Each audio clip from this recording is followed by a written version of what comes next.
catch me howling at the moon.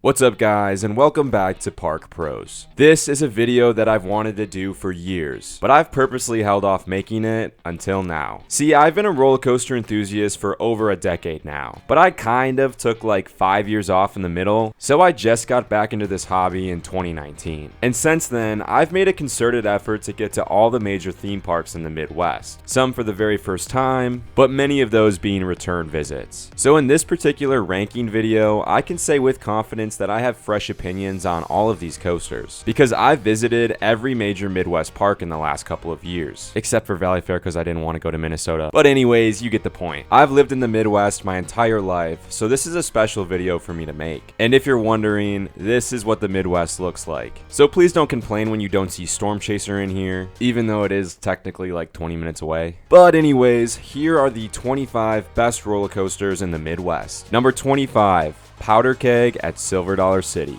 One of the weirdest roller coasters in the country, Powder Keg is a guilty pleasure of mine. Featuring both a launch and a lift hill, it delivers an all-around fun ride and actually gives some nice pops of airtime through a really smooth layout. Not to mention the incredible views and long ride time. Number 24. Raptor at Cedar Point. The iconic monster towering over the front of the Cedar Point Midway, Raptor opened as the tallest, fastest, and longest inverted coaster, and is still considered by many to be one of the best. This ride is incredibly intense with great pacing and plenty of positive G moments, including that final helix that sends every ounce of blood in your body down to your toes. Number 23. Banshee at Kings Island. From one Ohio invert to the other, Banshee opened in 2014 as the world's longest inverted coaster. It features larger and more drawn out inversions than the compact B&M inverts, but still delivers that trademark intensity thanks to the ride's 68 mph top speed. A lot of people aren't a fan of this ride's drawn out elements, but I think they make it stand out from the other B&M inverts. Number 22.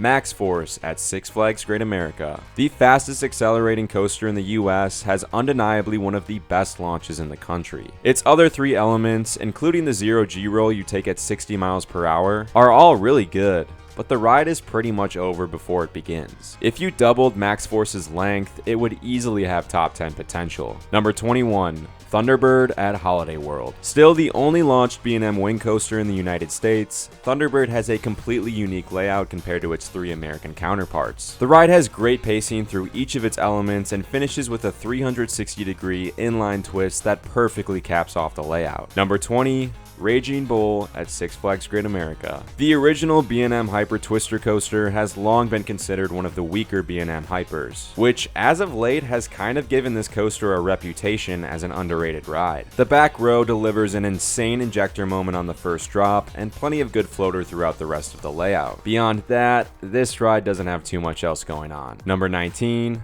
Raven at Holiday World. The OG Holiday World wooden coaster. Raven is a ride that's climbed up my personal rankings quite a bit over the last couple years. The retracking of the turnaround by the lake did wonders for the overall ride experience, and it has an elite airtime moment heading into the ride's second half. Just an awesome wooden coaster that has the perfect blend of old school and new school. Number 18. Renegade at Valley Fair. This was one of the tougher ones for me to rank because, like I said, it's the one coaster on this list I haven't been on in the last 3 years. But from what I remember, Renegade has awesome whip on that very unique first drop, relentless pacing throughout, and a ton of really good twisting airtime moments. Definitely one of the stronger GCIs I've been on. Number 17. Orion at Kings Island. Orion serves its purpose well as a GP pleaser, but it fails to check a few of the boxes of an elite roller coaster. Its speed is so good, but a lot of the elements leave a lot to be desired, and overall the ride doesn't really blow you away as much as a Giga coaster should. However, it is pretty much impossible to screw up a Giga coaster, which means that Orion is still a really good ride. Number 16. Prowler at Worlds of Fun. This ride may get some bonus points for being a personal favorite of mine, but I think this is one of the most underrated coasters out there. The back portion of the ride's out and back layout is packed with half a dozen airtime moments right in a row. And when this thing is running hot in the Missouri summer, it feels completely out of control. Elite night rides as well. Number 15. Legend at Holiday World. Can you tell I really love wooden coasters? And speaking of a ride that feels out of control, Legend is probably the king of laterals among woodies. As someone who prefers airtime way more than laterals, I'll admit that Legend was off my radar for a while. However, my rides on it the last couple years have completely blown me away. And at times, I'm shocked how this thing even stays on the rails during that double helix. Number 14. Monster at Adventureland. We go from the king of laterals to the king of hang time. However, during my only visit to Adventureland, it was about 95 degrees out, and this thing was whipping through every element in a way I've never seen before. So while I can't comment much on the hang time, I can confidently say that this is a great coaster. It has a really good layout with a ton of unique inversions and features those non-restrictive Gerstlauer trains. Number 13. Diamondback at Kings Island. When I revisited Kings Island in 2020, I was pleasantly surprised to find that Diamondback lived up to my memory of it being one of the better B&M hypers out there. It's got an airtime packed out and back layout that has both solid floater and ejector, and I found this coaster to have better pacing than a lot of its B&M counterparts. It is starting to develop a rattle, but to be fair, that kinda just fits in with the theme. Number 12. Mr. Freeze at Six Flags St. Louis. I finally got back on Mr. Freeze this October, and it was just as good as I remembered it. The 70-mile-an-hour launch isn't the craziest, but my god, the way you fly through that top hat is completely nuts. The rest of the ride is really solid, but that top hat coming from both ends is one of the most insane and aggressive inversions out there, and I think this ride is aging surprisingly well. Number 11. Goliath at Six Flags Great America. This is a ride that I tend to overlook in my rankings because it's the best coaster at my home park. But I don't think people, including myself, appreciate just how good this ride's two inversions are. Flying into that dive loop and making the quick transition into the 0G stall is truly a breathtaking experience. It also probably has the most underrated drop on any RMC coaster. Number 10. Hades 360 at Mount Olympus. This is a ride that's fallen a little bit in my rankings after getting back on it this year. It's still an elite wooden coaster, but the addition of the Timberliner trains in 2013 was a trade-off between toning down the ride's roughness at the cost of the ridiculous airtime it used to give with the PTC trains. I still much prefer old Hades to Hades 360. Still though, the tunnel is one of the most unique and thrilling moments on any roller coaster, and if you can look past the roughness, this is still an insane ride. Number 9. Top Thrill Dragster at Cedar Point. Top Thrill Dragster delivers probably the single greatest dose of adrenaline on any roller coaster. The 120-mile-per-hour launch that's glass smooth, then skyrocketing up that 420-foot tower in a literal blink of an eye, and then twisting straight down with nothing but a lap bar holding you in is just a maniacal combination to put on a roller coaster. And while its ride time is its obvious Achilles heel, it's kind of insane that this thing even exists. Number 8. Mystic Timbers at Kings Island. For all the reasons I said I love Prowler, Mystic Timbers basically does all those, but just a little bit better. It has a great out and back layout with so much twisting airtime, throw you to the side of your seat laterals, and just an onslaught of negative G moments hurled at you throughout the ride. Not to mention its great pacing. Undoubtedly one of GCI's best coasters. Number 7. Time Traveler at Silver Dollar City. My love for Time Traveler is pretty well documented at this point, but this is simply one of the most fun and unique roller coasters out there. The spinning element makes the ride's inversion some of the best in the country. It's got a couple great moments of airtime that are often taken sideways or backwards, and the same exact element can somehow be tame yet enjoyable on one of your rides, while being intense and thrilling on the next. Time Traveler is a ride that I simply can never get enough of, and there's really not a comparable coaster in the Midwest, let alone the entire country, just because of its uniqueness and unpredictability. Number 6. Millennium Force at Cedar Point. I've never really understood why Millennium Force gets so much hate. In my short 25 years of life so far, there are very few feelings more thrilling than being at Cedar Point, hearing this station music as you board, and feeling my stomach drop as the cable takes you up that 300-foot lift hill. While its legendary status may give it a bit of a bump up on this list, I still find Millennium Force to be an elite coaster. Between the sheer speed, its amazing setting, and the great floater airtime, it's just a flat-out fun and iconic roller coaster, and for that, it deserves this spot. Number 5.